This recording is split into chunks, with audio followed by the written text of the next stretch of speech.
Kenya has had 4 presidents since she gained independence in 1963. Each one of them has made history and left a legacy of his own. The founding father, Mzee Jomo Kenyatta, was a man on a mission and with a vision right from the onset. His mission was specifically to see Kenya become an independent state, liberated from the yoke of the British colonialists, and also to achieve pan-Africanism throughout the African continent. This dream came to fruition in 1945 when he and other prominent African nationalist figures like Kwame Nkrumah of Ghana helped to organize the 5th Pan-African Congress in Britain. We believe that Kenyans are one nation. It is also consistent with the African people's past and present efforts to secure unity. It is also the logical answer to the challenge which Kenya or any new nation must face after independence. The consolidation of independence, urgent economic reconstruction and development, the need to make an impact and have influence at Pan-African and international affairs must be our immediate aim. The first hint at this mission was upon arrival from Britain when he declared, "We have come out of the yoke of colonialism." What we have been struggling for is to redeem our country from the yoke of colonialism. Even before he ascended to the highest office in the land, his love for the motherland of Kenya and its people was evident in the way he dealt with the colonial masters.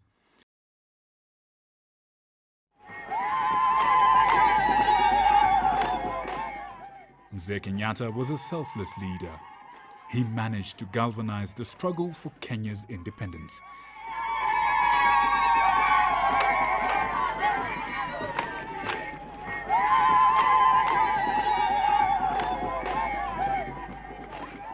My leadership has not been to darkness and death, but to light and prosperity. And it is because of this that he, along with 5 other nationalists, including Achieng' Oneko, Paul Ngei, Bildad Kagia, Kungu Karumba, and Fred Kubai, were detained in Kapenguria for their quest for a free and independent Kenya. They were famously known as the Kapenguria Six. This detention flamed the independence struggle, which was kept alive by other nationalists as the Kapenguria Six were locked up. The armed struggle that was to follow these events finally culminated to Kenya attaining her independence and Mzee Jomo Kenyatta being installed first as Prime Minister when Kenya got the nod for internal self-rule, and then as President in 1964 when it became a republic. His policy was that of continuity and gradual Africanization of the government, keeping many colonial civil servants in their old jobs as they were gradually replaced by Kenyans. As president, one of the most memorable of Mzee Jomo Kenyatta's legacies was a call for a united country. His almost incessant call for Harambee, or pulling together as a nation, was a testament to this. Harambee! Harambee! Harambee! Na mashamba yetu harambee! Na mifugo yetu harambee! Na serikali yetu tukufu harambee! He firmly rallied against tribalism and divisive politics, and he believed that through national unity, vices like poverty, disease and ignorance would have no place in Kenya. Mzee Kenyatta was also a firm believer of justice and equality.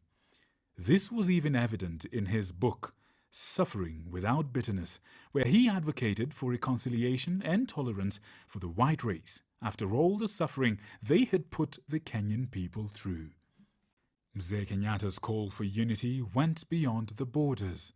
His relationship with the presidents of the East African region and Africa at large was cordial, and business amongst the East African community flourished greatly.